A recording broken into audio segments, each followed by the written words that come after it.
ইরানের পারমাণবিক সমৃদ্ধি নিয়ে বিপরীত অবস্থান রাশিয়া যুক্তরাষ্ট্রের। শুরু থেকেই তেহরানের পারমাণবিক সক্ষমতা ঠেকাতে তেল আবিবের শুরু করা সংঘাতের ঘোর বিরোধী মস্কো।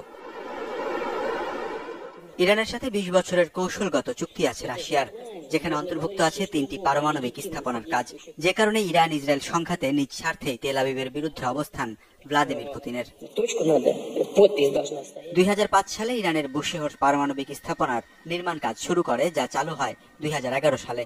বর্তমানে সেখানে কাজ করছেন রাশিয়ার একটি দল। তাই পারমাণবিক স্থাপনাটিতে ইসরায়েল আঘাত হানলে তা স্বাভাবিকভাবেই মেনে নেবে না মস্কো। যদিও ইরানের বেশ কয়েকটি পারমাণবিক স্থাপনায় হামলা করা হলেও এখনো লক্ষ্যবস্তু করা হয়নি বুশেহর পারমাণবিক কেন্দ্রকে।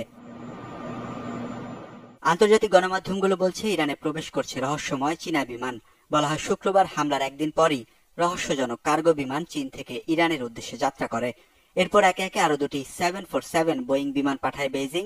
ফ্লাইট ট্র্যাকিং ডেটা অনুযায়ী প্রতিটি বিমান উত্তর চীন পেরিয়ে কাজাকিস্তান, উজবেকিস্তান, তুর্কিমেনিস্তান হয়ে গেছে ইরানের দিকে। যদিও সীমান্তের কাছে পৌঁছানোর পর তা রাডারে শনাক্ত করা যায়নি। এরপরে এসব বিমানে কি পাঠানো হয়েছে তা নিয়ে শুরু হয়েছে জল্পনা।